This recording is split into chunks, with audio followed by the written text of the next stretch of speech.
Live for the clan. That's what my father always said. Cyan Vert remembered these words as he knelt in the midst of a chaotic battlefield.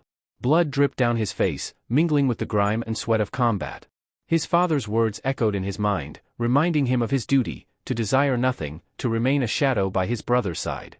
Yet here he was, alone against the continent's strongest commanders.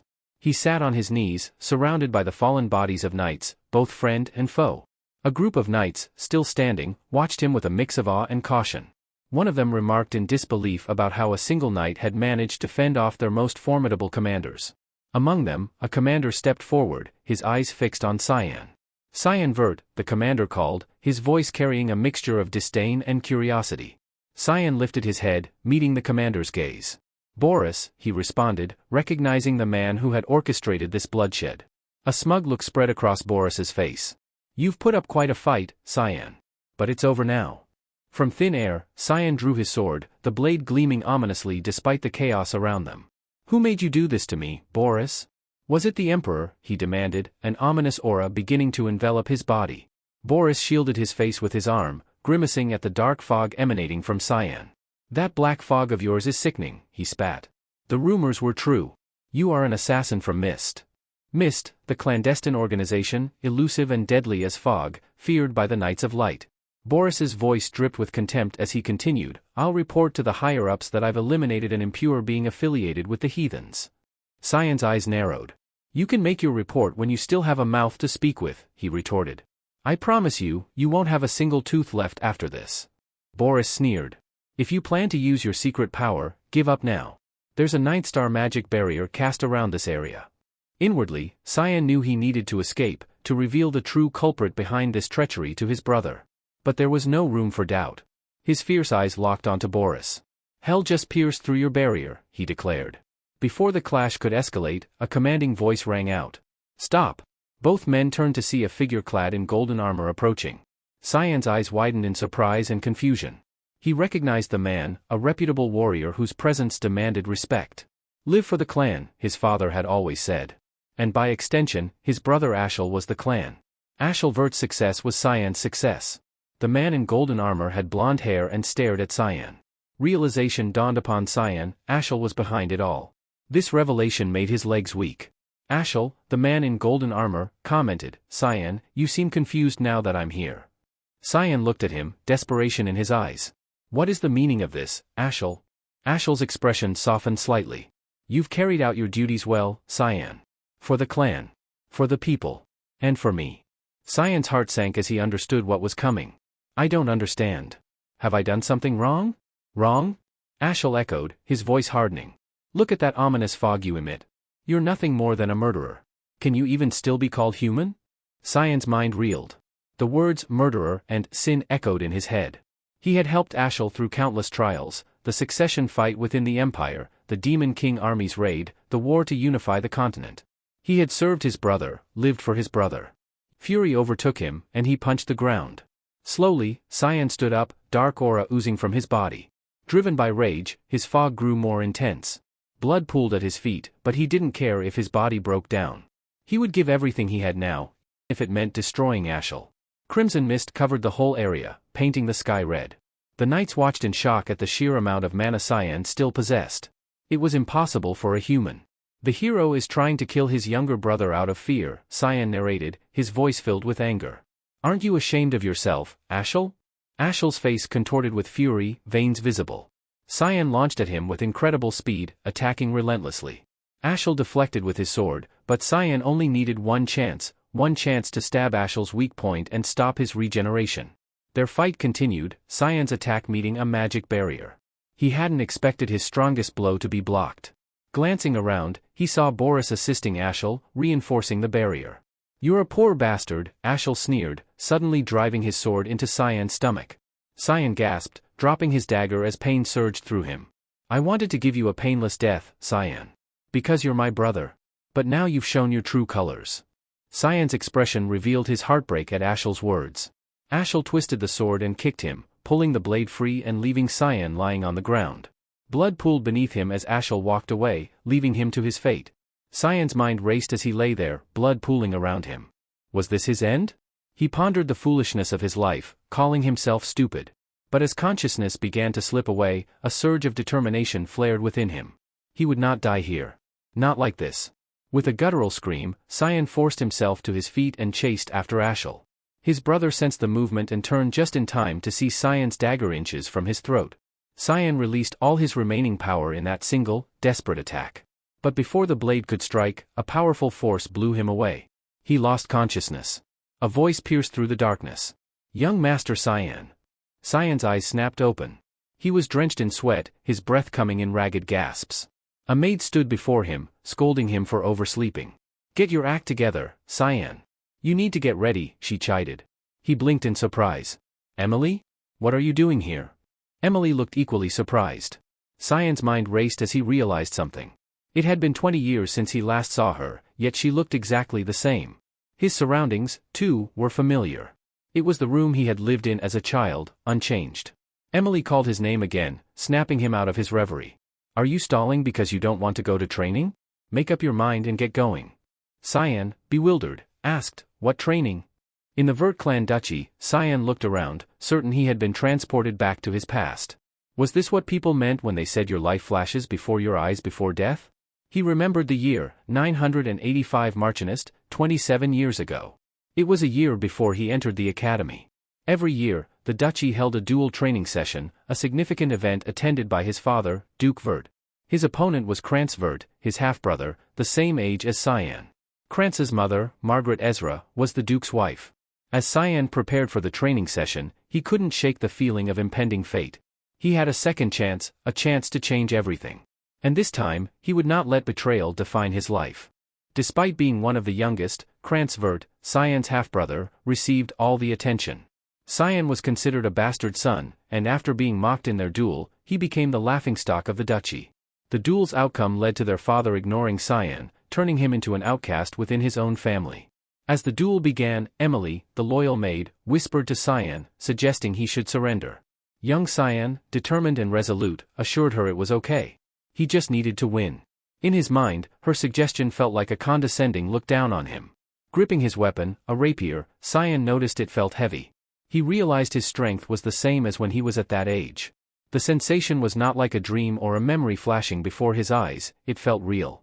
He had never heard of a magic spell capable of creating such strong illusions. He wondered if he had truly been sent back to the past. Krantz sneered, "So, you didn't run off from the duel after all." Cyan thought to himself that this could be his chance to change the future. He looked at his father, Duke Vert, who declared the start of the match.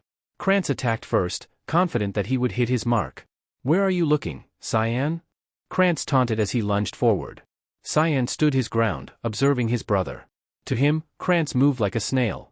He shifted his stance slightly, and Krantz missed, stumbling past him. Infuriated, Krantz accused Cyan of dodging like a coward. Before Krantz could react further, Cyan struck his hand, sending Krantz's sword flying. With a swift kick to the shin, Krantz fell to the ground, groaning in pain and clutching his knees. Margaret Ezra, Krantz's mother, cried out in worry. Cyan knew that if he placed his sword at Krantz's throat, the duel would be over. But he gripped his sword tightly, recalling how Krantz had bullied him mercilessly, even at the academy. He decided he needed to make sure Krantz could never do anything like that again. Krantz, now terrified with tears streaming down his face, lay in pain. The duel ended with Krantz's loss. The Duke ordered Cyan to see him, freeing up his schedule for this meeting. Cyan pondered if his victory was really that impressive. A high-class knight named Jokin, directly affiliated with the Duke, escorted him. As they walked through the hallway, they encountered Margaret Ezra. It was clear she had spoken to the Duke about her son. Cyan grinned when he saw the look on her face, as if she had stepped in something foul. "Is Krantz okay?" Cyan asked, feigning concern. Margaret's fury was palpable. "You dare ask such a question after beating your brother like that? You're thick-skinned, Cyan. That's how duels are," Cyan said. She brushed past him, muttering, "This is why bastards shouldn't be treated like legitimate children." With a devilish grin, Margaret continued, "Like mother, like son. Your mother is a dirty whore. You should be on the streets begging for food instead of daring to put up a fight." Cyan's eyes narrowed with murderous intent. She had crossed the line. He pondered if he should kill her right there but restrained himself.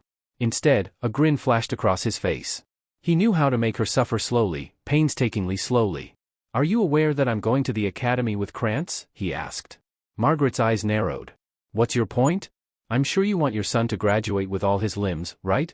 Or maybe you're not that worried about him. Ha, Duchess. Her rage boiled over. She raised her hand to slap him, calling him a vulgar piece of filth, but Jokin's arm blocked her. Jokin apologized to the Duchess, explaining that the Duke had urgently summoned Cyan. With a stern expression, he told the Duchess they had to leave. The Duchess remained silent, for the Duke's orders were absolute. Cyan peeked from behind Jokin, laughing. He was protected by the guard knight, a knight who not wanted to submit even to the Duke's wife. Cyan thought of how nice and reliable Jokin was. The door to the Duke's chamber opened, and the Duke himself told them to come in. Cyan entered the room, his heart pounding. He greeted the Duke.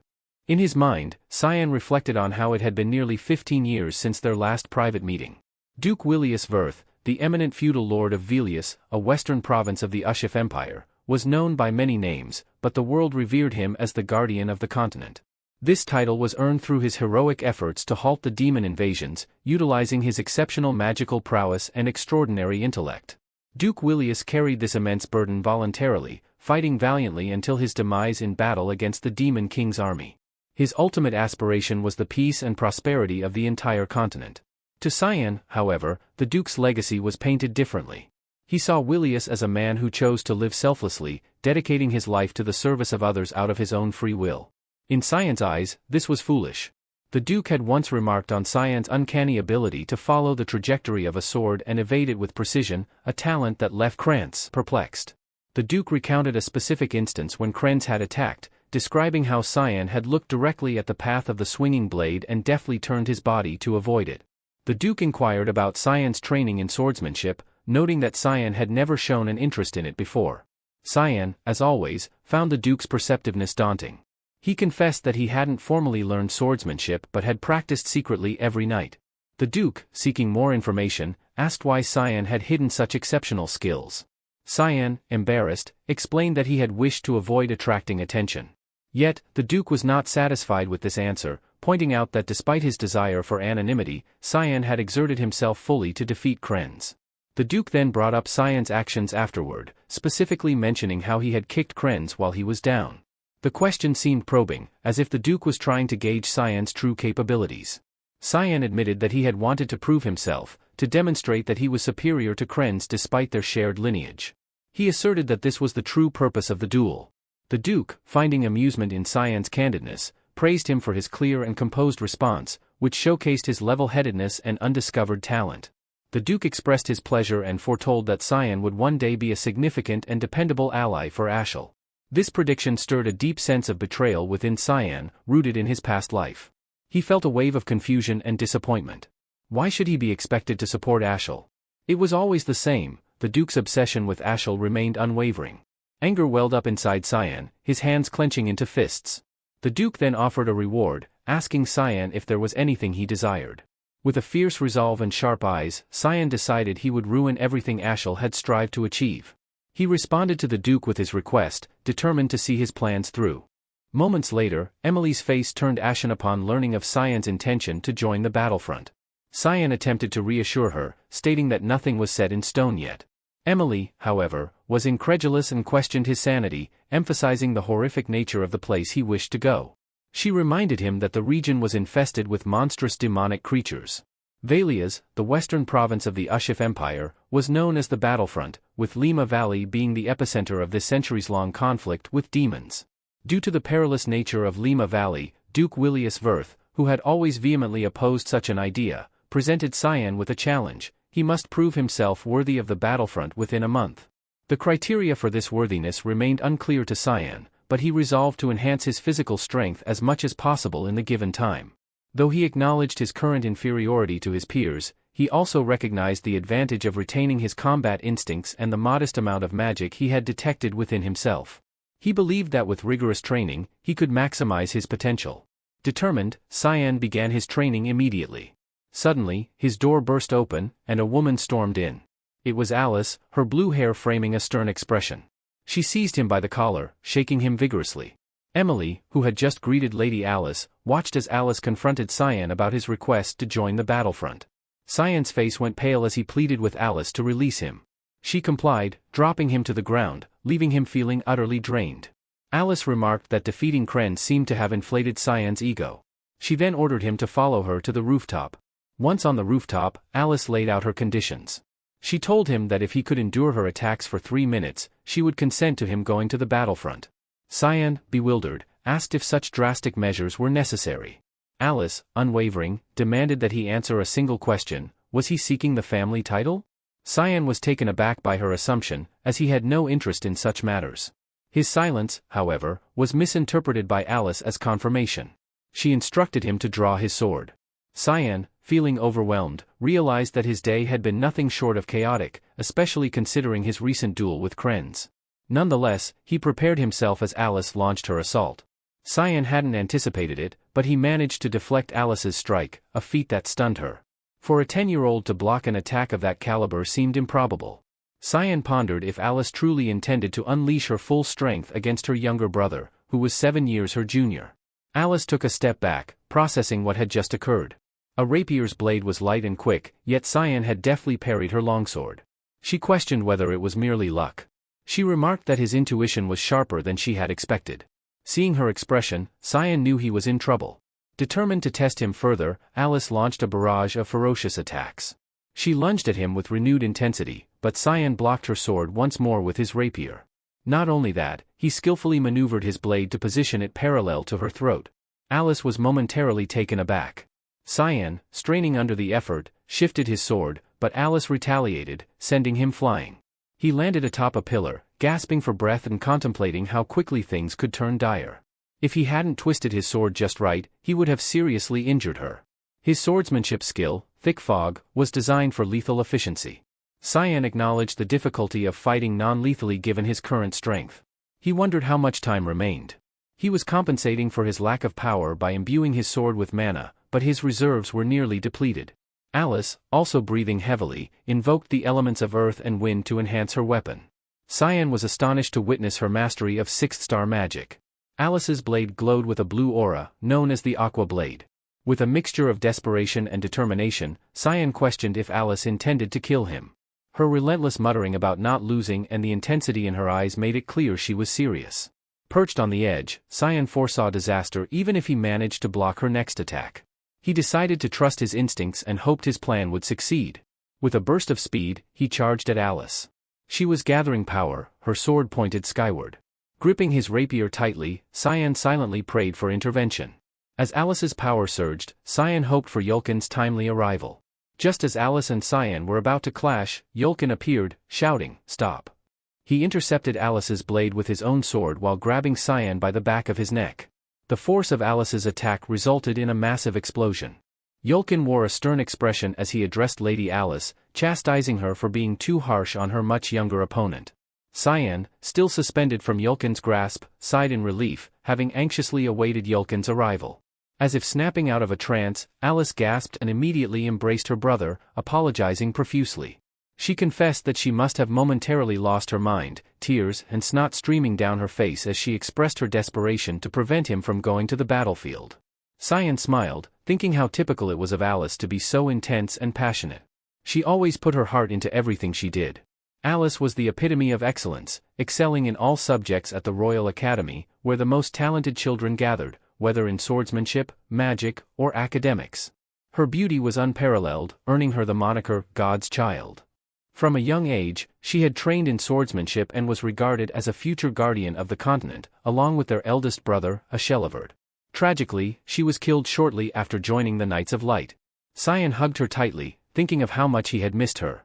His embrace caught Alice's attention, and in his mind, he vowed to protect her this time. Alice then turned her attention to Yulkin, puzzled, and asked if he was the Duke's guardian knight. She was confused since the Duke had just left for the war.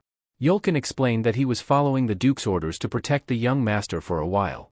Although he was supposed to carry out this duty in secret, Cyan had sensed Yulkin's presence since leaving the Duke's office. Cyan wondered if Yulkin would have remained hidden if he hadn't noticed him. He also questioned why his father had instructed Yulkin to follow him secretly. Suddenly, Cyan felt groggy, and Alice caught him as he fell asleep, smiling and commenting on how he was still a little kid.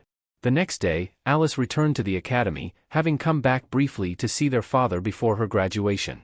Cyan, feeling the urgency to grow stronger, focused on strength training for the past 2 weeks, though 10 push-ups were his limit. He felt like he had hit a wall and knew he needed a new approach. Emily knocked on his door to inform him that a package had arrived. Cyan's excitement grew as Emily brought it in, complaining about the foul smell. It was the hellhound's blood he had requested, a rare item from Lima Valley that he had heard was available on the black market. The blood of demonic beasts was notorious for its poisonous smell and the burning sensation it caused upon consumption, but it was also rumored to permanently increase the consumer's mana and strength. Most dismissed this as mere myth, but Cyan knew from past experience that it was true. Emily asked if he was really going to drink it, and he confidently answered yes. In his mind, Emily need not worry, since he had survived her cooking before. He chugged down the blood, reminded of the first time he had tasted her mushroom soup, which had caused his heart to stop momentarily. Compared to that, the blood was nothing. He finished the entire drink, remarking on how surprisingly palatable it was. A surge of power coursed through his veins. Turning to Emily, he announced his intention to go for a walk, eager to test the effects. Cyan stepped outside, heading toward a mountain that overlooked the duchy. It had been some time since he last visited this place, a spot he frequented when he wanted solitude. He had been waiting for this moment for the past 2 weeks, a time when Yulkin was absent for his regular reports. The mountain was a place of peace for him, but today, it held a deeper significance. Ashel had once received a divine revelation from Lumendal, the god of light, about an ancient temple hidden in these mountains. Though skeptical, Ashel had discovered a spot where the flow of mana was concentrated. The revelation had not yet occurred, but Cyan was already aware of its existence. Cyan knelt, placing his hand on the ground. His power radiated through the earth, causing it to crack and reveal an underground passage. He grinned, relishing the thought that Ashel had no clue about his actions. Entering the passage, he noticed changes since his last visit. This was an ancient temple dedicated to Lumendal, erased from history following the demon wars 300 years ago. The temple's existence in the mountains behind the castle was a well-kept secret. Ahead of him lay a glowing sword on a pedestal. This was Duran Dark, a holy relic blessed by Lumendal. In 999 BFA, on August 12, humanity had driven the Demon King's army from Valias using ancient relics known as the God's Weaponry. Duran Dark had played a crucial role in their victory, and Cyan's future demise would be linked to this very sword, eventually wielded by a Shelvard. Cyan pondered if the sword had any connection to his regression. He reached out to touch Duran Dark, but as he anticipated, nothing happened. Frustrated, he kicked the pedestal, cursing the so-called holy sword. His mood soured, he mocked it, "Holy sword, my ass." He turned to leave, intent on completing his business elsewhere. Unbeknownst to him, the sword seemed to react to his disdain. As he walked past a beam of light, he felt an eerie presence. Shadows coalesced into a form, something otherworldly emerging from the depths. Cyan said, "Found it." At first glance, it appeared to be the shadow of a sword. However, it was far more than just a shadow. Cyan channeled his power into it, revealing a hidden pathway behind the altar of light. As he opened the door, he was greeted by the sight of his sword, glowing red atop a pedestal. "Nice to see you again," Cyan murmured to the sword. He grasped the hilt of Kyram, the demonic sword he had wielded before his death. As soon as he touched it, an ominous, powerful aura emanated from the blade. "Good morning, Kyram," he said, though the sword did not respond. Cyan wondered if it was still dormant. Despite this, he felt an exhilaration that made him want to test the blade's edge immediately. A shadow with sharp eyes materialized on the ground, asking Cyan if he felt no fear. Kyram's voice echoed, questioning if Cyan understood the implications of awakening it. Cyan shrugged, replying nonchalantly that he didn't care and that perhaps it meant the sword was now his. The shadow grew larger and more menacing, informing him that it was too late for regrets now that he had awakened a demonic sword. The shadow grinned, revealing rows of pointed teeth, and lunged at Cyan, claiming his body would belong to it. But Cyan, unperturbed, casually choked the shadow. "You weren't this pathetic before," he remarked. The shadow began to dissipate, revealing a human face. Kyram, astonished, wondered how Cyan could touch it. In response, Cyan reiterated that the sword was his. Kyram's long, pink, pointed nails slashed at Cyan as she screamed. He lost his grip, and Kyram leapt backward. When fully revealed, Kyram was a woman. She demanded to know who he was, noting the dark aura surrounding him. She asked if he was the successor. "Why do I sense Eru's aura from you?" Kyram demanded, her eyes narrowing with suspicion. Cyan's grin widened, a devilish glint in his eyes. "You're right. I am Eru's successor," he declared confidently. "Your master is back, Kyram. Now, bow down." Kyram's expression hardened. "You're just a child. I refuse to accept this." A battle ensued. Cyan quickly realized that words alone wouldn't convince the demonic sword. He knew that Kairam's ultimate goal was to dominate the body of its wielder. With no other option, he decided to show his strength. Cyan's grin turned feral as he activated demonic sword control. Instantly, Kairam was pulled to the ground with a bone-jarring impact that made her groan. "I'll say this once," Cyan warned, his voice cold. "Why won't you accept me as your master while I'm still being nice?" Kairam gritted her teeth. "How can you wield that power?" she spat, defiance in her eyes. Cyan activated demonic sword control again, smashing her face into the ground repeatedly. Her head was soon buried deep in the earth. "Ready to accept me now?" Cyan asked, his tone dripping with mockery. "I accept," Kairam muttered, though she called him human. Cyan was about to activate demonic sword control again, but stopped when she hastily corrected herself, "Master." Satisfied, Cyan felt it was time to return. He had been gone too long. Kairam, now in her sword form, sighed contentedly. "It's been so long since I felt fresh air," she said, her voice echoing from the blade. She emerged from the sword, looking like a black balloon with eyes, a mouth, and pink hair. "This is refreshing," she exclaimed. "Master, what is your name?" "Cyan," he replied, giving his full name. "I've never heard that name before," Kairam commented, still skeptical. "Did Eru really choose a kid like you?" "In my past life, yes," Cyan answered, his expression serious. Kairam looked confused. "Past life?" "I died once before," Cyan explained. Kairam's eyes widened in disbelief. "What the hell?" she thought, and then she noticed something else. In front of them stood another sword, gleaming in the dim light. She remarked on how he was still sleeping, unaware of the events unfolding around him. Cyan mused aloud that the sword would have to wait 20 years for its rightful owner. Kairam, puzzled, pointed out that Cyan spoke as if he knew the future. Gripping his sword, Cyan adopted a combat stance. Without warning, he swiftly severed the handle of the sword before them.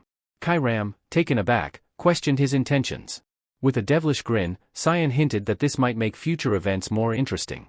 As the sun set, the carriage moved away from the castle, eventually slowing to a stop.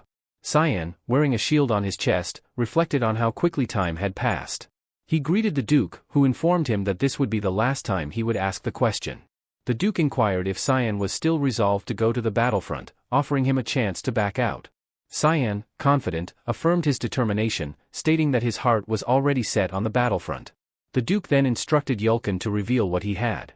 Holding a scroll, Yulkin unrolled it, and a fiery creature with sharp claws appeared, a hellhound, a demonic beast from the Limia Valley. Cyan recognized the effort his father and the knights must have put into preparing this trial. The knights, ready to intervene if necessary, placed their hands on their swords. The Duke emphasized that Cyan was responsible for his actions and urged him to prove his resolve by passing the trial. Yulkin, gripping his sword tightly, remembered when Cyan had invited him for a duel. Cyan had explained that with only 3 days left until his promise to his father was due, he needed to experience a real fight. He asked Yulkin to help him, but Yulkin suggested he duel with someone his own age, like the young Master Krantz. Cyan explained that Krantz avoided him, leaving him no other choice. Reluctantly, Yulkin agreed but insisted he would only use his sword sheath and focus on defense, urging Cyan to attack freely. Cyan thanked him but made Yulkin promise not to tell the Duke about their duel, emphasizing it as an order. The seriousness in Cyan's expression puzzled Yulkin. Cyan attacked, and though Yulkin blocked it, he was astonished by the weight of the blow, especially from a 10-year-old. Before he could recover, Cyan attacked again, moving with surprising speed and disappearing from Yulkin's sight. He wondered where Cyan had vanished, then sensed him behind. Just in time, he managed to defend. Cyan launched a series of relentless attacks, taking the duel very seriously. Our protagonist, giving his all, found every strike deflected by Yulkin. Accepting his current limits, he acknowledged that he couldn't yet defeat Yulkin and thanked him for the effort. Yulkin, breathing heavily, praised the young master. Inwardly, he marveled at how much Cyan had grown from the weak boy he once knew. In the present, Yulkin's confidence in Cyan's potential was reaffirmed. The hellhound moved swiftly, its focus locked on Cyan. As it charged, Cyan anticipated its attack, understanding that with his current strength, he needed to end the battle swiftly. The hellhound prepared for another strike, but Cyan, having already planned his next move, assumed a combat stance. As it lunged, he leapt into the air and drove his sword into its skull. The knights were astonished, and the Duke looked pleased. Cyan surveyed the fallen hellhound, noting the blood spilling from its neck. He mused that such blood could fill several bottles but knew collecting it now would seem strange. The Duke clapped, commending Cyan for his impressive display and confirmed they would see each other at the battlefront. Cyan thanked his father. Kairam, a small wisp of smoke on his shoulder, appeared. She demanded if he saw her as a kitchen knife, to which Cyan, unperturbed, replied, "Of course not. You're a demonic sword. Why would you ask that?" Kairam retorted, urging him to use her, lamenting that she needed blood to gain strength. She eyed the hellhound's corpse, tongue out, begging for just a taste. Cyan assured her that he would soon use her to the fullest, telling her to anticipate it eagerly. Kairam grumbled that he should have woken her then. Soon, an ogre emerged to the northwest. The Duke commanded the knights to set up a defensive line and eliminate the threat immediately, instructing them to leave no one alive. The knights, responding with a shout, began the restraint of salvation. A glowing yellow symbol appeared in the air, illuminating the surroundings. A magic circle formed beneath the ogres, ensnaring them with restraints that immobilized the monstrous creatures. The Duke gave the command, and the knights charged, slicing through the ogres with precision. The air filled with the roars of the dying ogres, but the knights remained steadfast, fulfilling their duty with bravery and skill. The ogres fell swiftly under their blades. Cyan, seated on his horse, observed the scene with a calm demeanor. Behind him, Emily clung to the saddle, trembling and tearful. She asked the young master, her voice shaking, why he insisted on coming to such a dangerous place. Despite her distress, Cyan felt a wave of nostalgia wash over him. The Duke approached and inquired how Cyan felt being on the front lines. Cyan confessed to feeling a bit nervous. The Duke nodded, sharing his wisdom. In a place like this, death could come at any moment. He advised Cyan to remain vigilant at all times. Cyan promised to keep that in mind, aware that unpredictability was a constant companion on the front lines. He understood the rhythm of life here, 3 to 4 battles a day, each with its own strategy and response plan. The knights, ever vigilant, formed a strong defense against the encroaching monsters. Cyan noted that his assigned group was stationed in the safest part of the camp, far from the front lines. The guards' discipline was impeccable, making it difficult for Cyan to find an opportunity to feed Karim. He resigned himself to waiting until dinner. Emily, still trembling, huddled under a blanket. She reminded Cyan of the Duke's warning, they never knew when or where they might die. Cyan, exasperated, asked why she didn't just leave if she was so afraid. Emily shot back, her voice loud and filled with frustration, pointing out that he couldn't manage without her. She made it clear that with monsters everywhere, she couldn't abandon him. With a sigh, she told him it was time to eat and instructed him to move. When Cyan inquired about the cake he had requested, Emily ignored him and left the tent. Cyan, holding back his irritation, wondered what would happen if he simply sent her away. Yet, he couldn't imagine doing so, despite how she treated him. Later that night, Cyan placed a doll that resembled him in his bed, covering it with a blanket to create the illusion that he was sleeping. Cyan adjusted his disguise, hoping it would be enough to avoid detection. Emily, still half asleep, asked if he was planning to exercise even here. He confirmed, asking if he had disturbed her. Her eyes remained closed as she praised his diligence, mentioning that the Duke would be proud of him. Donning his hood, Cyan informed her that he was heading out and requested her to handle things as usual. Before leaving the tent, he reiterated that she should act as if he were asleep. Aware of the heightened security on the front lines, Cyan sprinted away swiftly, knowing that his window of freedom was narrow. Utilizing his skill, Thick Fog, he invoked Fog's Descent, navigating through the camp based on memory until he reached an area teeming with monsters, an ideal setting to unleash Kairam. The demonic sword sensed the rich scent of blood, growing excited and urging Cyan to move quickly. Several hellhounds lunged at them, and Cyan, agreeing with Kairam, promised they would indulge. Together, they dispatched the monsters effortlessly, reveling in the ensuing bloodbath. Cyan activated Fog Sword, summoning Rushing Fog Storm, and cut through numerous creatures, moving like a whirlwind. After the skirmish, Cyan inserted a tube into a fallen monster's corpse, draining blood into a mug. Drinking the fresh blood, he looked almost deranged as he muttered, "This is the stuff." Kairam, too, felt invigorated, expressing her delight at feeling so refreshed. Cyan declared that they would continue training this way. Kairam questioned how long it would take to grow stronger by killing these creatures. Just then, more hellhounds approached from behind. Sensing them, Cyan reassured Kairam, promising a long night of hunting and plenty of monsters to slay. Kairam's excitement grew at the prospect of facing ogres, hellhounds, and giant crocodiles. Meanwhile, in the mountains, a carriage escorted by knights traveled cautiously. Inside, a girl with silver hair listened to a companion who worried about the dangers of the front lines. The woman suggested turning back, but the girl, revealing herself as the royal princess, insisted she was bound by duty to assist her father. Irritated, she reminded the woman not to treat her like a child and warned she would become angry if the topic was raised again. The woman acquiesced, then shifted the conversation, mentioning that the youngest son of the Vert family was also on the front lines. She noted that he was around the same age as the princess. Surprised, the princess asked why Duke Vert had brought his youngest son. Her attendant explained that the boy had volunteered. Suggesting that they might get along due to their similar ages, the attendant's idea was met with feigned disinterest from the princess, who then announced her intention to sleep. The attendant complied, but after a pause, the princess inquired about the boy's name. Cyan Vert, came the reply, which the princess repeated to herself, committing it to memory. The scene shifted to the princess's revealed face, marking her introduction as a significant character in the story. A monstrous creature was sliced to its demise. The Duke, concerned for his men, ordered an immediate check to ensure no one was injured. Reports soon confirmed that everyone was unharmed, much to his relief. He praised his soldiers for their hard work and ordered them to return to their duties. The Duke then surveyed the area. He had noted the individual who had felled the last flying beast, Cyan. Approaching him, the Duke inquired about Cyan's adjustment to the front lines. Cyan respectfully replied that he was learning new things every day, a response that surprised the Duke. He had expected his son to express a desire to return home quickly. Instead, he acknowledged that Cyan had endured much and expressed his pride in him. This unexpected praise caught Cyan off guard. Before departing, the Duke informed Cyan that he wished to discuss something important with him the next morning and asked him to visit his tent early. Cyan was taken aback by this uncharacteristic kindness from his father. As night fell, an eerie atmosphere settled over the camp. Suddenly, a monster with a long body emerged from the ground. Reacting quickly, Cyan managed to evade the creature. It was a deathworm, a gigantic beast with a tail end lined with sharp teeth, usually found deeper in the valley. Karam, observing the struggle, offered to take over, claiming her master might be in trouble. Cyan, however, was wary of her intentions, suspecting a hidden agenda.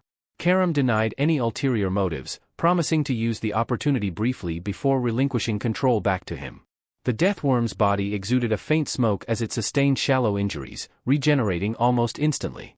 Karam pointed out the futility of attacking it superficially. Cyan realized that Karam was right, continuing like this would be pointless.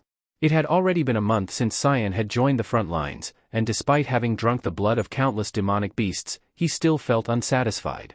The deathworm launched an attack, forcing Cyan to make a quick decision. He decided to play along with Karam's plan for the time being. Karam, eager to unleash her powers, activated the 9th form of her demonic sword manifestation, creating a thick fog. She aimed to tear through the deathworm's tough skin with a swift move, inflicting several deep wounds. Blood gushed from the deathworm, and Karam followed up with her next skill, the fog sword, 8 fluttering petals. Moving swiftly along the creature's body, she sliced it repeatedly, weakening it further.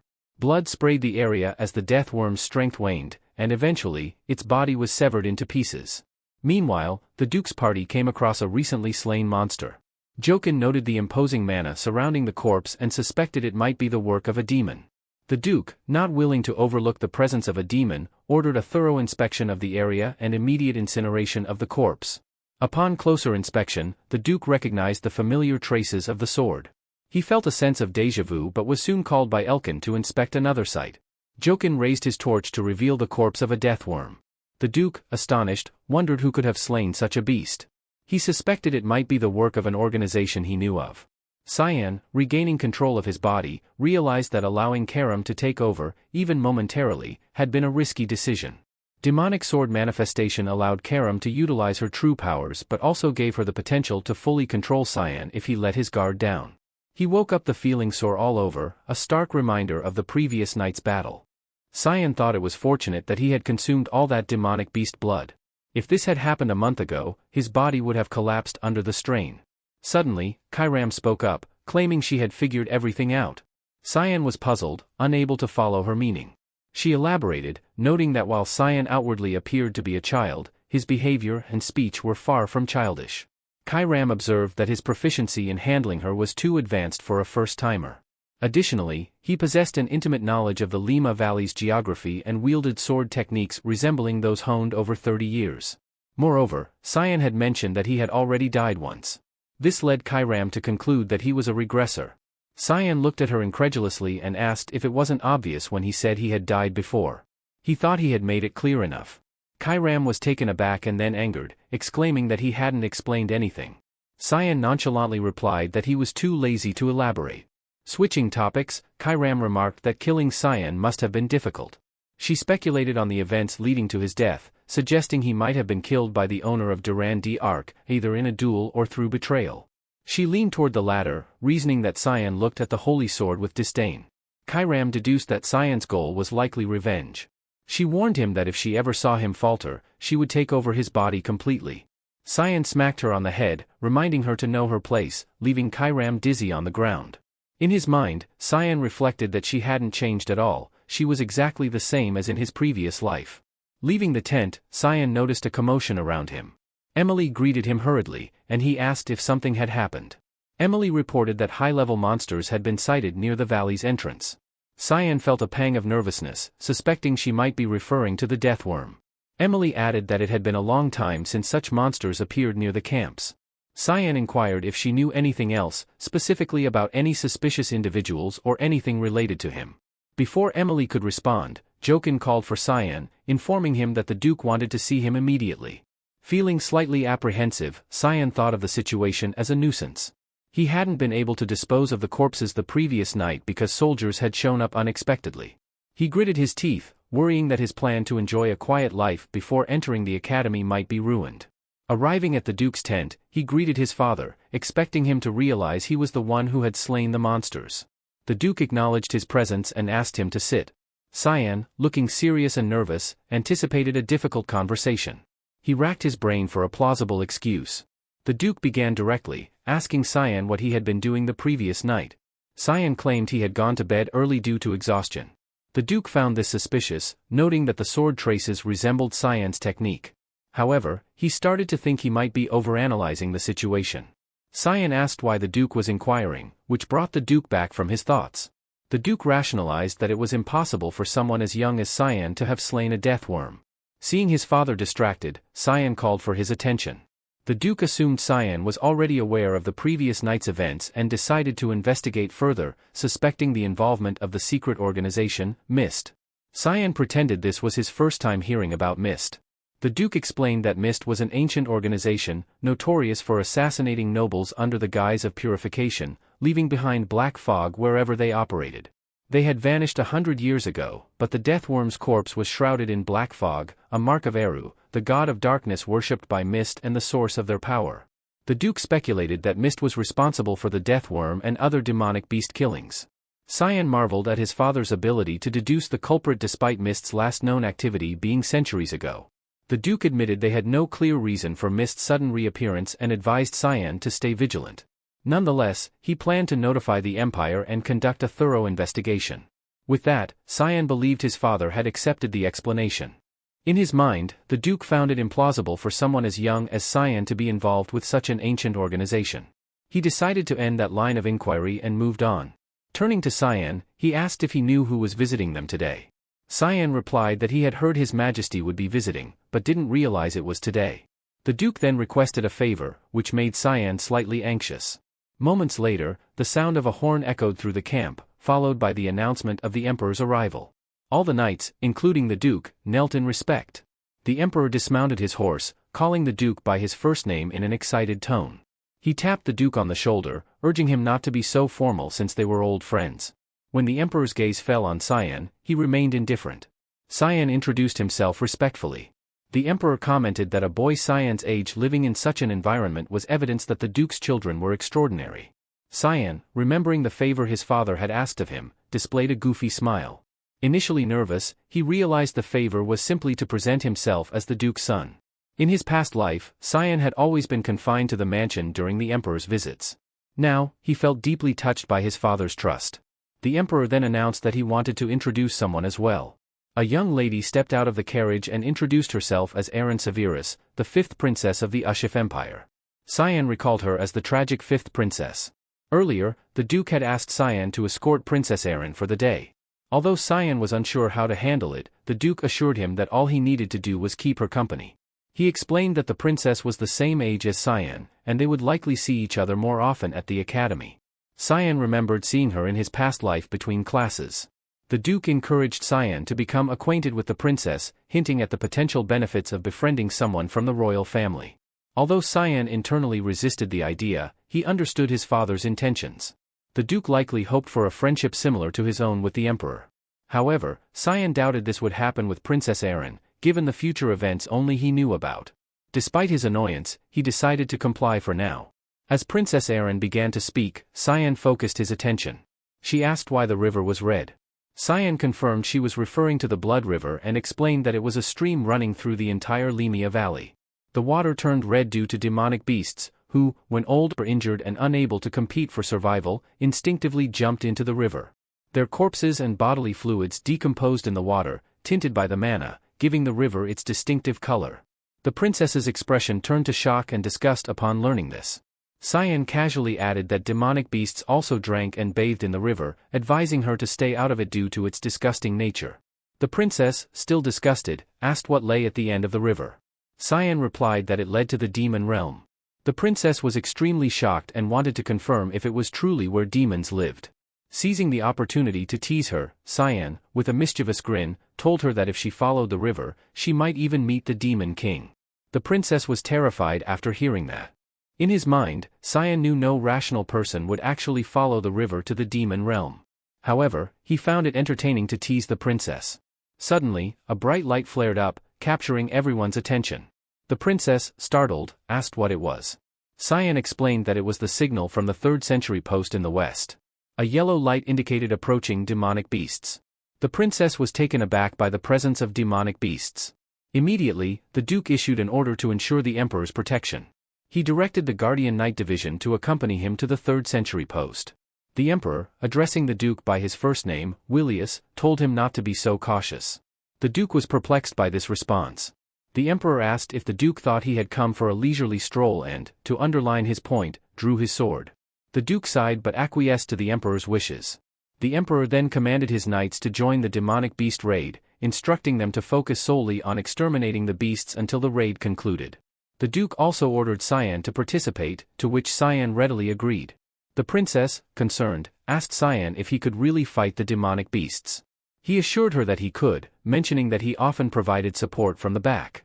He then advised the princess to retreat to the shelter for safety. Unexpectedly, the princess insisted on accompanying him. Internally, Cyan was baffled by her insistence. She argued that they were the same age, so she should be allowed to come too. With a bored expression, Cyan explained that battles were dangerous and not a playground. Despite his warning, the princess persisted. Growing increasingly annoyed, Cyan called for Jokin. Jokin appeared promptly, stating that he would take over from the royal knights and escort the princess to safety. He courteously invited the princess to come with him. The princess looked at Cyan, feeling affronted, and accused him of impudence for daring to treat her, a princess, in such a manner. Cyan stepped closer to her, his eyes wide and his tone firm. He told her that her stubbornness could cost the lives of dozens of knights. He emphasized that in battle, a split-second decision could mean the difference between life and death. In a menacing tone, he asked if she could take responsibility for all those lives. The princess's eyes welled up with tears. As Cyan turned to leave, he told her to return to the shelter if she was going to cry like a child. The princess, Jokin, and her maid stood there, taken aback. Meanwhile, the knights encountered a massive slime-like monster that had already devoured several humans. The Duke commanded them to hold their ground. As they neared the creature, he ordered them to halt and reform their lines. He then commanded everyone to protect His Majesty and to slay every single monster, sparing none. Diane Severus, the Emperor of the Ushif Empire, was married to 2 women over his reign. His first wife, Diana Quizzle, has passed away. His second wife, Cassandra Nepellus, holds a significant role as the empire's foremost judicial authority. Diana, the former empress, bore him 2 daughters, the first and second princesses. Cassandra, the current empress, bore him 2 sons, the third and fourth princes. However, there is also a 5th princess, Irene Severus, who was born out of wedlock to a peasant mistress. Irene, due to her mixed heritage, was often scorned and treated like a mere figurehead of royalty. Despite this, she remained unfazed by others' opinions, dutifully serving the royal family and dedicating herself to her studies with unmatched diligence. Tragically, she was falsely accused of treason by those who despised her and was subsequently expelled from the royal family and the empire. Rumors later circulated that she died alone from an illness on a remote island, earning her the moniker of the tragic princess. People believed that her downfall was due to her ambitions and that a simpler life without aspirations might have been better for her. Karim recounted this story to Cyan, attributing it to the tales shared by the Duke about his past life. Shaun noted the difference, remarking that the princess's fate was deeply entwined with royal politics. As lightning struck a distant monster, Cyan observed several more bolts of lightning and commented on the emperor's prowess. Emperor Dian possessed the ability known as Holy Lightning, which he wielded to eliminate the monsters. Publicly acknowledged as an 8-star mage, Dian's magical prowess was so formidable that, had he not ascended to the throne, he would likely have been the head of the Mage Association. Cyan mused with amusement that the emperor could easily handle an intermediate-rank demonic beast and speculated that ruling the empire might just be a hobby for him. Following the brief skirmish, an exquisite liquor was served, and the emperor remarked on the rarity of sharing a drink with his old friend, Villiers. However, he felt a bit lonely being the only one drinking. The Duke apologized, explaining that he abstains from alcohol while on the front lines. The emperor then shared his concerns when the Duke inquired about the current state of the empire. He revealed a recent surge in noble assassinations, which was causing widespread anxiety among the populace. The Duke inquired if any patterns had emerged in the string of noble assassinations.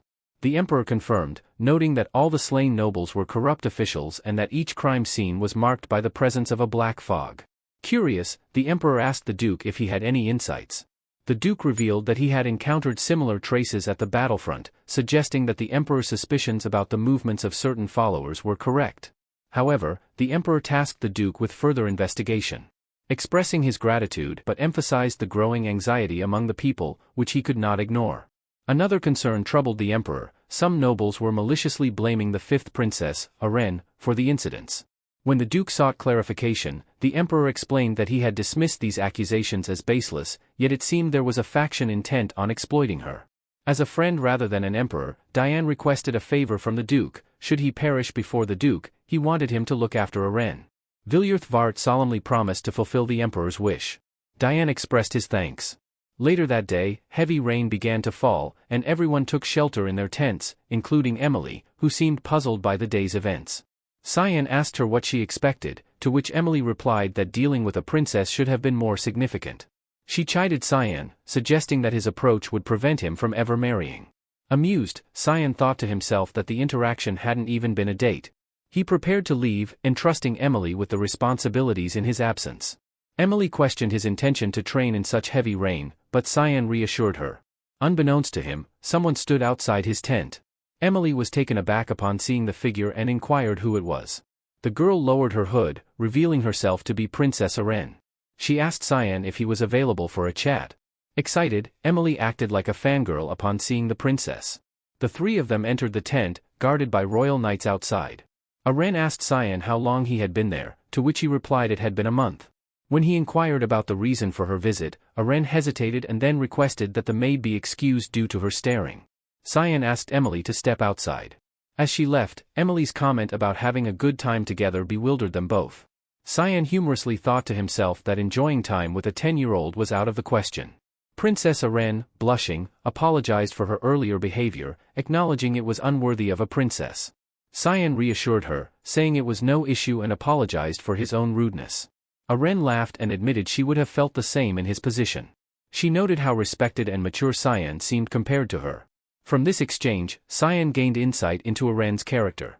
She then asked if he was also joining the academy, hinting at the possibility of friendship. Before Princess Aren could finish her sentence, Cyan interrupted her with an apology. He told her that he believed he wouldn't be of any help to her.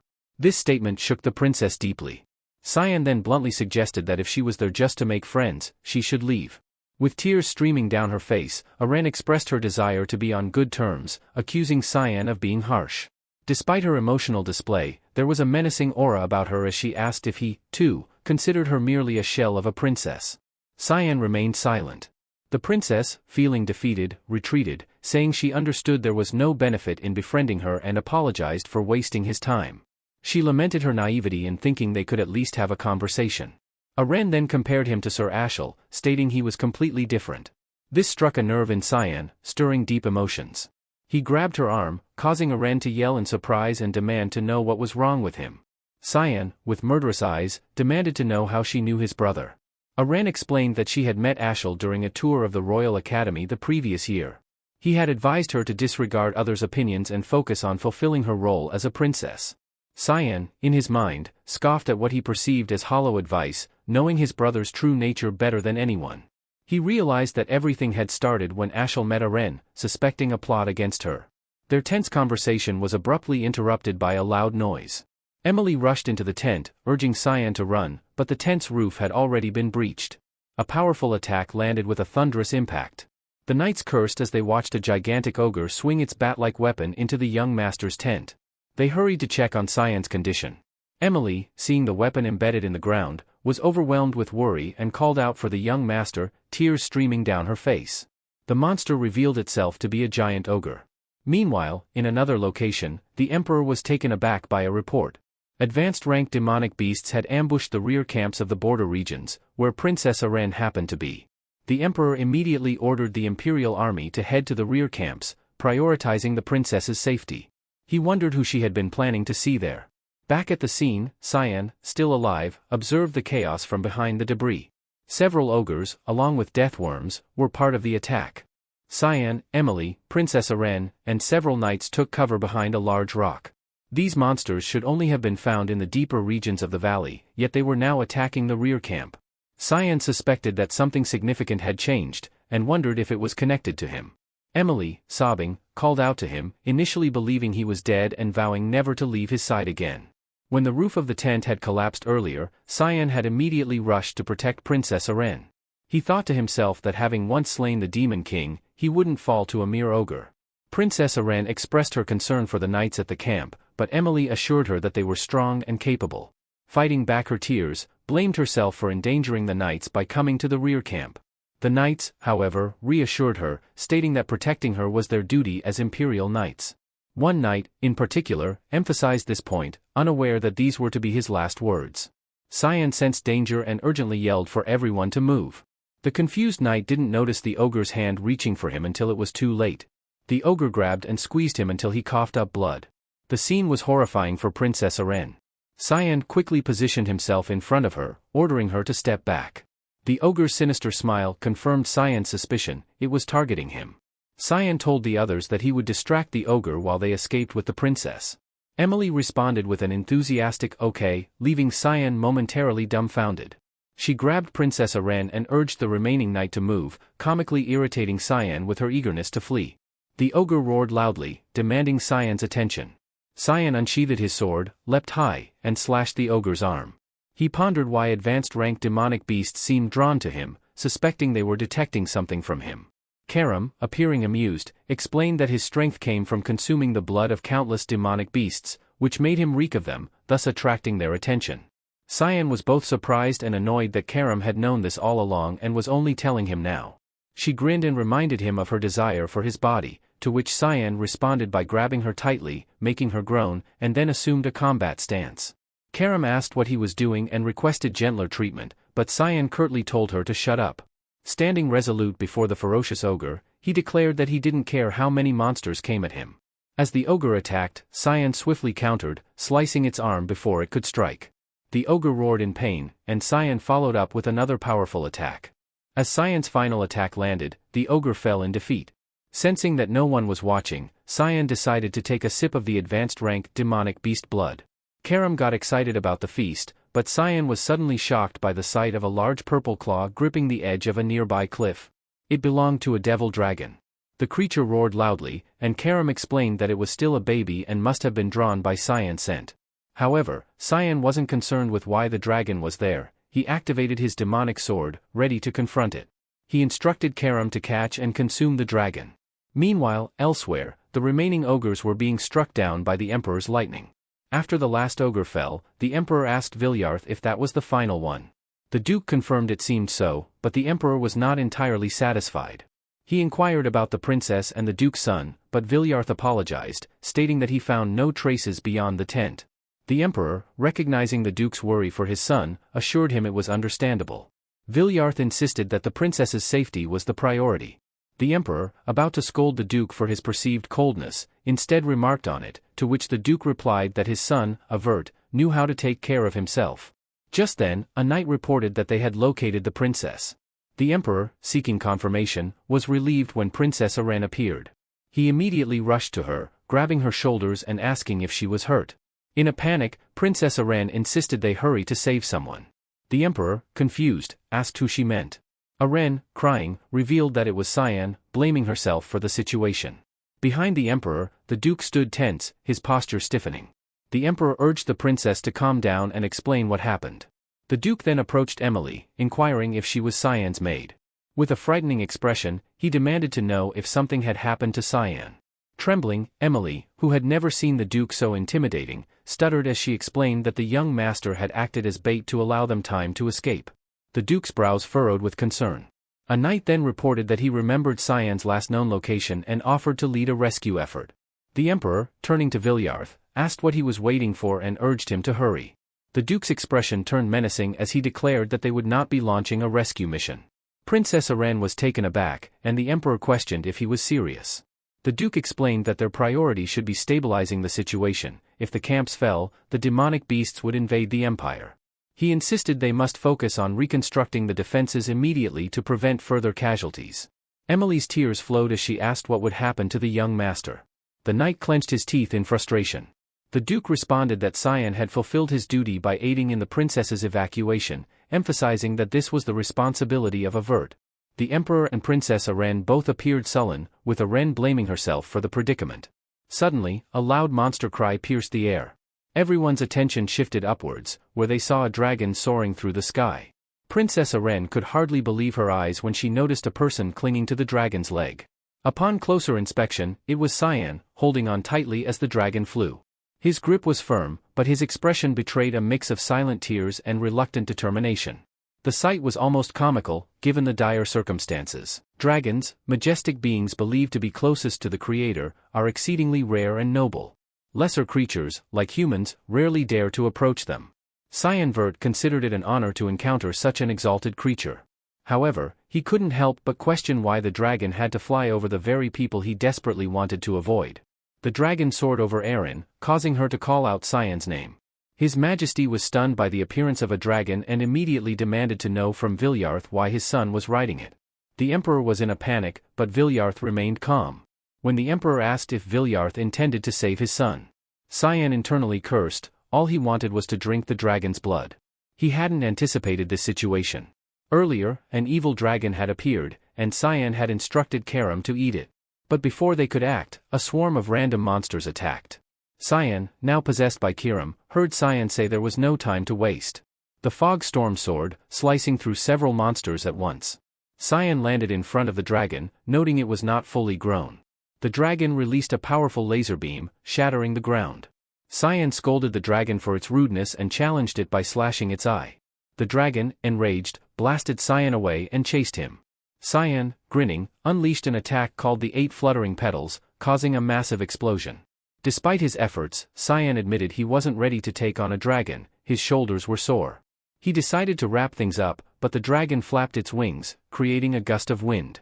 Determined not to be fooled again, Cyan noticed something amusing. The dragon was fleeing from him. Calling it a cowardly lizard, he jumped high to give chase, leading to his current predicament. Now, Cyan contemplated his luck in encountering the dragon. Looking down, he wondered how to handle the situation. Karam asked what was wrong, and Cyan, annoyed, pointed out the people below. Karam argued that if he unsheathed her, he had to do something. He retorted that using a demonic sword with so many witnesses would lead to him being burned at the stake. Karam insisted he couldn't just stay on the dragon, and their banter was both tense and humorous. Meanwhile, Vilyarth prepared an advanced 8-star magic circle. Cyan panicked, recognizing his father's intent to use the secret sword of heavens, knowing he might get caught in it. Golden swords shot towards the dragon, and Cyan, surprisingly, cheered for the dragon to evade them. Just as the dragon was about to dodge the final sword, it was struck, causing Cyan to fall. As he plummeted, he cursed the missed opportunity for a special meal. Karam appeared, asking if he planned to fall or if he had a plan. Cyan, with a deadpan expression, admitted he didn't know and stopped thinking until he sensed something. He told Karam there was a way, despite her horrified expression. She said in that shitty water, but Cyan saw no other choice. As they descended, someone sensed the commotion. A person with 2 horns noticed the devil dragon, a rare sight, and another horned man noted it was a young dragon in trouble. The silver-haired man commented on the presence of strong demonic beasts, but the red-haired man clarified it was humans across the border. Surprised, the silver-haired man felt a strange but familiar energy. The red-haired man suggested checking it out, warning against causing trouble out of boredom. The silver-haired man's wings appeared, assuring he wouldn't cause problems. Meanwhile, Cyan emerged from the red, bubbling water, exhausted and disgusted. He groaned, muttering, "What a shitty life," and checked on Karam, who was equally annoyed. Kiram's expression was one of clear annoyance. She told Cyan not to speak to her and that she was considering how to kill him. Cyan tried to pacify her, promising they would clean up once they got back, and asked her not to be mad. Karam retorted, asking if he really thought they could just go back, reminding him they were in the demon realm. He assured her there's no way they would encounter a higher demon. Just as he began to respond, someone interrupted. A voice confirmed Cyan's words, suggesting something fun awaited him there. Cyan's body shivered, he recognized that voice. The demon, none other than the demon king Valkyrian, called out to Cyan. The voice was so deeply embedded in Cyan's mind that he could never forget it. Now, with a furious expression, Cyan faced Valkyrian. The demon king asked if he was human, and the sight of him, the embodiment of evil, filled Cyan with dread. He couldn't afford to take his eyes off the demon king, knowing he could be killed instantly. Valkyrian reiterated his question, asking if Cyan was human and why he wasn't answering. Suddenly, Valkyrian appeared behind Cyan, asking if he wanted to fight. Alarmed, Cyan attempted to slash Valkyrian, managing to cut a strand of his hair, which surprised the demon king. Valkyrian laughed, relaxed, and commented on humans' infinite potential, suggesting it might be true. Karam, confused, asked who this was. Cyan replied it was the demon king, shocking Karam. She asked how he planned to defeat the demon king in his current state.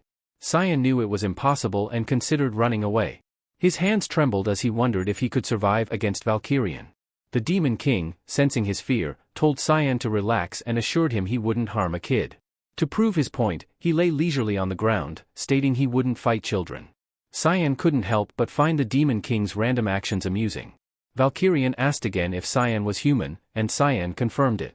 The demon king then inquired how Cyan ended up there. Cyan explained it was due to the current of the water. Valkyrian, sensing a strange aura from Cyan, asked who he was. Sweating, Cyan replied he was just a normal human. The demon king found it odd, feeling like Cyan knew him. Cyan insisted they had never met. Valkyrian acknowledged this, noting he'd never seen a human before and wondered when Cyan could have seen him. Cyan then asked why the demon king was there. In his head, he noted the relaxed demeanor of Valkyrian and wondered if he was the same demon king he knew of. Valkyrian explained he felt a strange energy while making his rounds. When Cyan inquired about making rounds, Valkyrian elaborated that, as the demon king, he watched over his lands.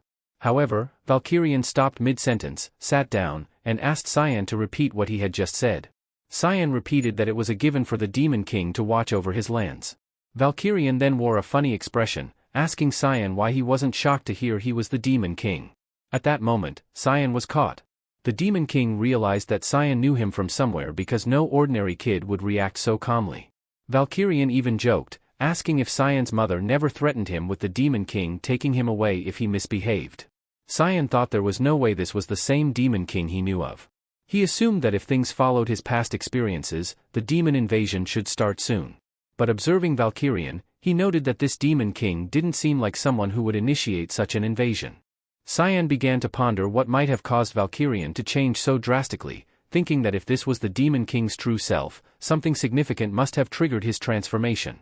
Curiosity got the better of him, and he asked Valkyrian what he wished to achieve as a demon king. The demon king smiled, finding Cyan's boldness amusing, but answered that his primary desire was for his people to live well and prosper. However, he added with a deadly seriousness that he would not hesitate to kill anyone who threatened his realm, as it was his duty. A chill ran down Cyan's spine. In that brief moment, he glimpsed the true monstrosity of the Valkyrian from his past life. He realized that the demon king's darker nature was merely repressed, and some event must have unleashed it. Determined to prevent that incident, Cyan proposed a deal to Valkyrian. He warned the demon king of an impending event that would threaten his people, likely leading to a catastrophic war between humans and demons.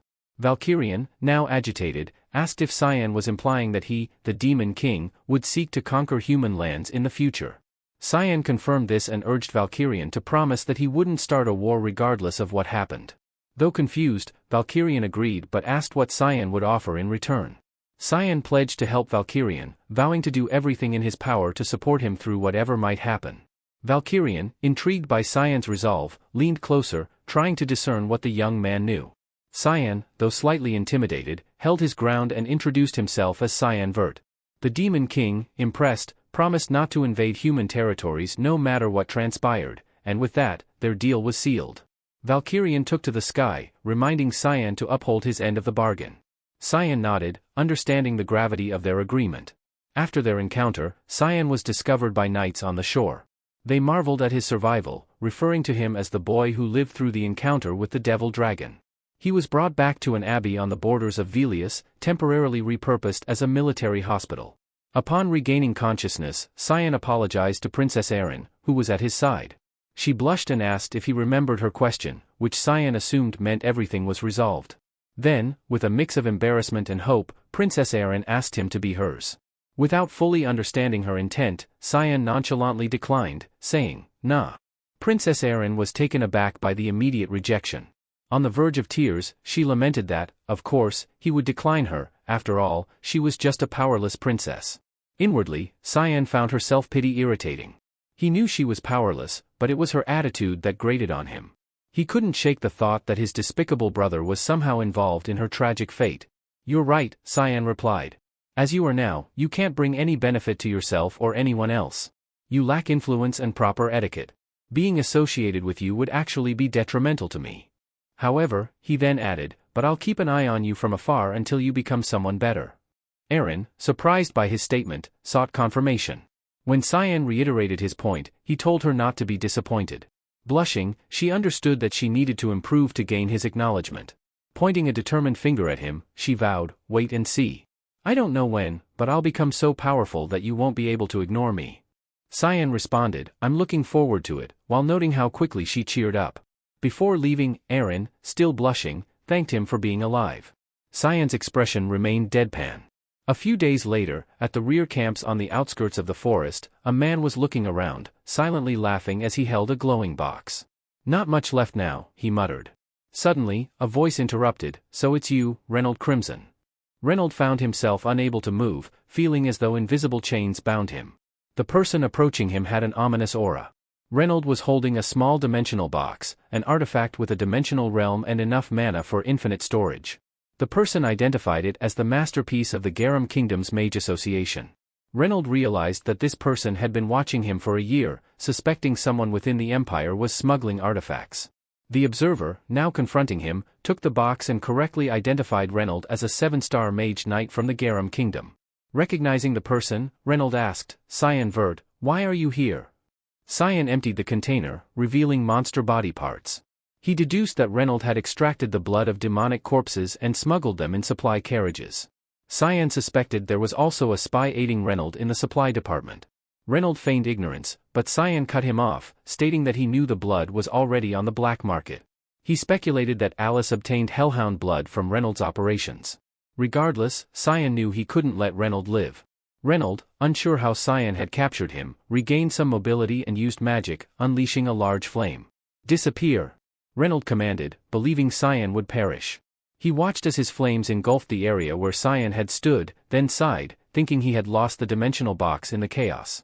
Out of nowhere, Reynold's hand was severed, blood gushing like a fountain. A black fog surrounded him, and Cyan reappeared, holding Reynold by the neck.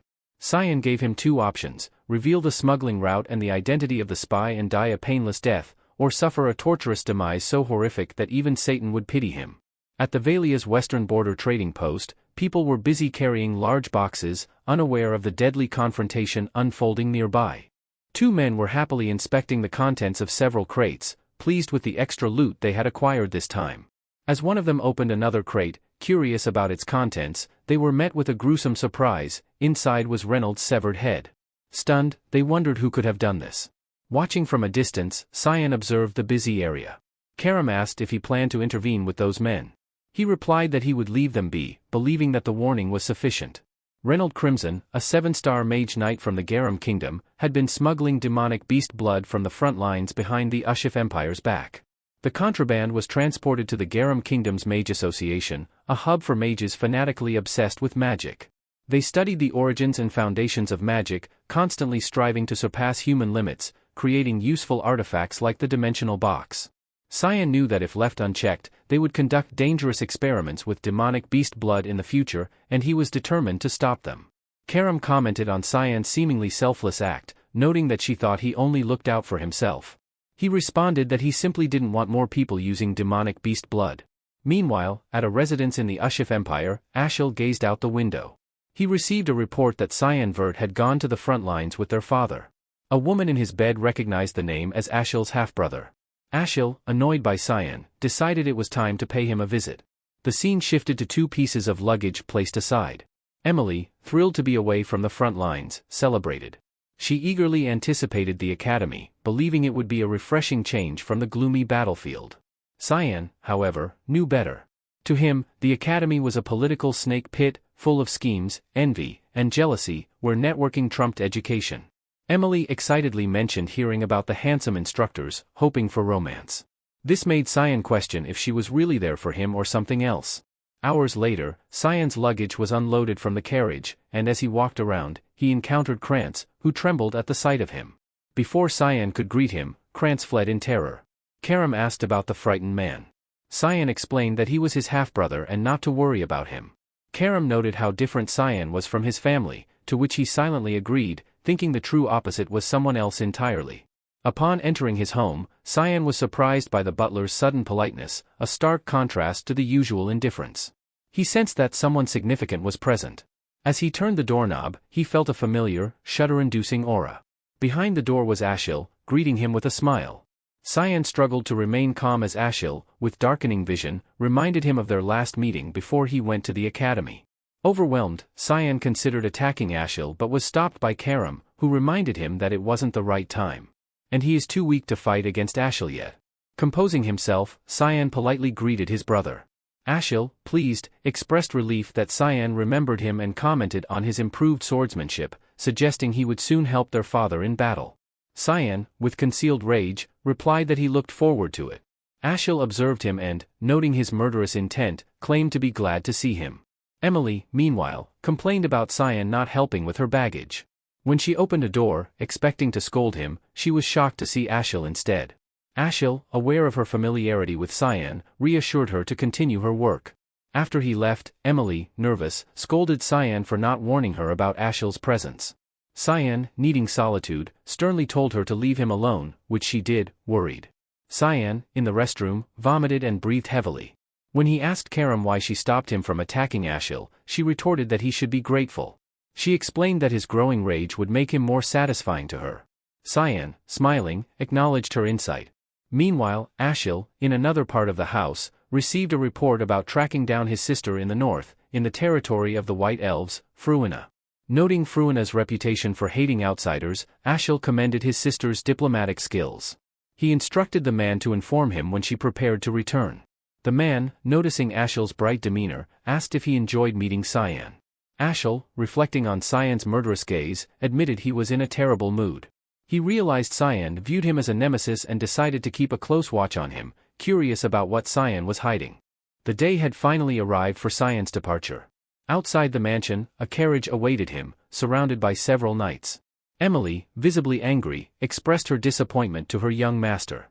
Cyan tried to explain that it wasn't his choice to have only a knight escort him to the academy, but Emily's frustration stemmed from not being able to accompany him herself. She lamented that he should have informed her earlier. Accepting the situation, Cyan bid his farewell, advising Emily to behave herself. Despite her anger, Emily wished him well, though she was clearly upset. Cyan, with a smug expression, signaled the carriage to start moving. As it did, Emily was left speechless at his abrupt departure. She then yelled for him not to be disheartened even if he faced bullying, waving goodbye and urging him to take care. In his mind, Cyan thought this was typical of Emily. He reminisced about a memory from when he was 8 years old, bedridden with a severe fever and losing consciousness frequently. No one was there to care for him except Emily, who carried him on her back through heavy rain to the nearest doctor. She tirelessly screamed for help until an old man opened his clinic door, saving Cyan's life. He knew that without Emily, he might have died that night. To Cyan, Emily was one of the most cherished people in his life. He smiled brightly at her, reminding her to stay in line, or she might end up in trouble. Emily, understanding his way of expressing affection, pretended not to hear his parting words. After the emotional goodbye, Cyan leaned back with a satisfied look. However, his expression darkened as he pondered why 6 intermediate knights were needed to escort him to the academy. Sighing, he thought trouble was likely before he even arrived. As the day wore on, the carriage continued its journey. 2 knights exchanged a glance, seemingly a signal. When the carriage stopped, a knight informed Cyan they would camp for the night. Cyan inquired about their location and was told they were in the central city of Saffron, expected to arrive in the morning. Agreeing, Cyan instructed the knight to notify him when the camp was ready. However, Cyan knew the knight lied. There was no forest like this near Saffron, and it was clear they were in the middle of nowhere. Suspecting foul play, he waited. Eventually, the knights called him out, and Cyan commented on the refreshing air while surveying the surroundings. He noticed the knights had encircled him, their swords ready to be drawn. Cyan then asked who was behind this, but his question was met with silence and nervous glances among the knights. One knight, however, wore a different expression, a smile. This irked Cyan, who demanded an answer with a more intimidating demeanor. The smiling knight stepped forward, claiming Cyan didn't need to know as he would soon be dead. He approached Cyan, pointing his sword, and advised him to cooperate to ensure a painless death. Cyan simply needed to stand still with his eyes closed. As the knight charged at Cyan, shouting, "Goodbye," the blade neared Cyan's neck. Despite this, Cyan remained unfazed. In an instant, a head flew through the air, but it wasn't Cyan's, it was his assailant's. The knights were stunned by the sight. Holding his demonic sword, Cyan demanded, "I asked, who the hell is behind this?" The atmosphere shifted dramatically, and the knights began to feel an overwhelming sense of fear. Cyan's eyes glowed red as he questioned why they were frozen in place. Did none of them anticipate this outcome? The knight at the back couldn't believe what he was seeing, while the others, regaining their senses, charged at Cyan. Their efforts were futile, this was a battle they couldn't win. One by one, they screamed in agony as Cyan's sword pierced their bodies. Noticing a knight attempting to flee, Cyan effortlessly threw his demonic sword, striking the knight in the back. The last remaining knight, now in tears, couldn't even blink. Surrounded by the fallen bodies of his comrades, he wondered if Cyan was truly an 11-year-old child. Cyan extended his hand, summoning his sword back. The knight realized there was a reason Cyan had survived fighting a dragon. Seeing Cyan's menacing eyes, he knew the mission was doomed from the start. The last knight, trembling, knew what was coming. He fell to the ground, trying to crawl away as Cyan slowly approached. Cyan commanded him to reveal everything, promising his life in exchange for the information. Terrified, the knight immediately divulged that Mrs. Margaret was behind the plot. Cyan, disappointed by the ease of the interrogation, watched as the knight continued to tremble, unable to speak further. The next day, the carriage was on the move again. Cyan had spared the knight, who provided more information. Relaxing atop the carriage, Cyan learned that his stepbrother Krantz had asked their mother for a favor. Upon discovering this, Cyan's dark aura intensified, vowing to teach Krantz a lesson. His attention shifted as the knight addressed him, asking anxiously what would happen to him now. With teary eyes, he wondered if Cyan would kill him. Cyan casually remarked that the knight didn't seem too sad about the prospect. The knight admitted that since they had tried to kill Cyan first, he had no right to resent him if Cyan decided to kill him. To break the tension, Cyan told the knight to just drive, noting the difference between being useless and having no value alive. Shocked, the knight couldn't help but thank Cyan. Moments later, Cyan announced their arrival. Before him stood the grand central city, Saffron. Elsewhere, a vase shattered as a voice demanded an explanation. Mrs. Margaret, trembling with anger, listened as the butler reported that 1 knight was missing and 6 were dead. Cyan had left Saffron 10 days ago. Furious, she blamed the person in front of her for the failure to eliminate Cyan. The butler bowed and apologized, admitting they had underestimated the young master. He suggested someone else might be helping Cyan and pleaded for another chance to finish the job. However, Mrs. Margaret, recalling Cyan's menacing look, feared for her son Krantz's safety if they took further action. She ordered the butler to do nothing and warned him to keep their conversation and the event secret, eliminating anyone who knew. As the butler left, unaware he was being watched, Cyan took a short nap. It had been 10 days since they left Saffron. Brian, the spared knight, had been acting as his subordinate. Cyan assumed Mrs. Margaret knew he was alive and expected to arrive at the Royal Academy safely. He still pondered what to do with Brian. Upon arriving, Brian informed Cyan, who replied irritably. As they reached the academy gates, Cyan reflected on his past there, not all good memories, but the academy had changed him. Entering the building, Cyan presented his emblem and introduced himself as Cyan Vert of the Duke Vert family. The staff responsible for boarding the new students were stunned at the sight of Cyan. One lady quickly regained her composure and promptly attended to him. She confirmed his registration and directed him to proceed to his assigned dormitory to wait. She informed him that the entrance ceremony and the elemental test were scheduled for 2 days later. This information made Cyan pause, wondering if he had heard correctly. The lady handed him the key to his room, which came with a letter. Surprised, Cyan asked if there might have been a mistake. Moments later, Brian dropped the bags he was carrying, his mouth agape. He addressed Cyan, revealing that the room assigned to him was in the Royal Hall, an opulent space unmatched by any other dormitory in the academy. Cyan, noting that no one in his family had ever received such treatment, suspected someone influential was behind this arrangement. Cyan interrupted Brian's amazement by asking if all the luggage had been brought up. Brian nervously confirmed. Cyan then reached into the inner pocket of his coat with a serious expression. He told Brian his role was finished. Brian, panicking, pleaded for Cyan to wait, fearing for his life. To his surprise, Cyan tossed him a bag of gold coins. Brian, bewildered, asked about the money. Cyan explained that it was payment for his hard work over the past few days and enough to start a new life, warning that returning to Valia's could be fatal. Brian was left speechless. Suddenly, he knelt and, with a heartfelt plea, asked for permission to serve Cyan for life.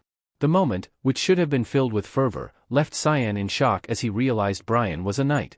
Brian explained that he was the lowest-ranking knight and often treated as a mere coachman. Bowing his head, he recounted his father's advice to serve someone he trusted without hesitation if he ever found such a person. Cyan sighed, calling it a foolish notion. Brian was caught off guard by the response. Emitting a dark aura, Cyan asked how Brian could be sure Cyan wouldn't betray him in the future. Brian, without hesitation, replied that it didn't matter if Cyan took his life later. Cyan cut him off, tapping his shoulder and warning him never to think of betrayal. This was Cyan's way of accepting Brian as his knight. Cyan then opened the door, informing Brian they would skip the entrance ceremony and go straight to the elemental test. Brian was still in disbelief over what had transpired. Meanwhile, in the dean's office of the Royal Academy, 2 individuals discussed the talented students taking the elemental test that year. The testing hall was bustling with aspiring students. At the center of a platform stood a student with silver hair, surrounded by a bright light. This was Princess Erin, whose evaluation revealed a mana rank of 2 stars, a physical rank of B, and a light element at 52%. Following her, a muscular student named Seth Chaharkin stepped up to take his test. Seth Chaharkin's evaluation revealed a mana rank of 3 stars, a physical rank of A, and a sand element proficiency of 71%. An elderly man continued reviewing the student records for the year. Though the previous students were impressive, one in particular caught his attention, Cyan. Cyan's results were intriguing. Despite a mana rank of only 1 star, his physical rank was S, and most notably, his proficiency in the dark element was an astounding 92%. This drew a comment from Sarika Nagrithi, a female instructor, who noted that even Alice Vert, heralded as God's child, had only reached 88% proficiency in the water element by graduation. The old man, Dean Kundal Kassel of the Royal Academy, found this information fascinating. Even Alice, lauded for her exceptional talents, couldn't surpass her younger brother. However, Professor Sarika expressed concern about Cyan's dark element. Dean Kundal acknowledged that Cyan's talent might be wasted due to the dark element's nature, but his growth potential couldn't be ignored. Dean Kundal then inquired if Professor Sarika knew that Cyan had been assigned to the Royal Hall. She confirmed, having heard from other instructors. She was shocked when the dean revealed that this was by the Emperor's order. It turned out that Cyan had saved the young princess from monsters at the front lines, and the Emperor was considering a marriage between them. They speculated on the ramifications of the 5th princess, deemed a failure, marrying someone from the renowned Vert family.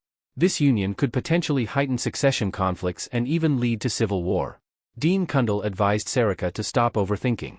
All they could do was observe and see whether Cyan would become a hero of the Empire or its downfall. Meanwhile, Cyan, the source of these concerns, was casually walking down a hallway. He reflected on how his dark affinity had been just 80% in his past life, wondering if drinking the demonic beast's blood had increased it. His thoughts were interrupted when he saw someone familiar. Cyan greeted Cranes, who panicked, not expecting Cyan to still be alive. Cranes's companion, a chubby boy, reacted differently. The chubby boy, Popper Peniran, son of Marquis Penner of the Garum Kingdom, mocked Cyan, asking Cranes if this was the boy he had treated like a slave. Cranes hesitantly confirmed. Popper taunted Cyan about not knowing his mother, a sore point from Cyan's past life where these two had frequently bullied him. But this time, Cyan was determined to change the outcome. Thinking it must be his lucky day to encounter these bullies, Cyan saw Popper approach with the intent to beat him. Cranes tried to dissuade Popper, suggesting they go to the cafeteria instead, but Popper ignored him and continued toward Cyan. Suddenly, Cyan delivered a powerful kick to Popper, sending him crashing into the wall with such force that it shattered. With a devilish grin, Cyan relished his revenge. Cranes could only cry out in shock, screaming Popper's name. And with that, we must conclude for today. If you enjoyed this part and want to see what happens next, please like and subscribe. Thank you.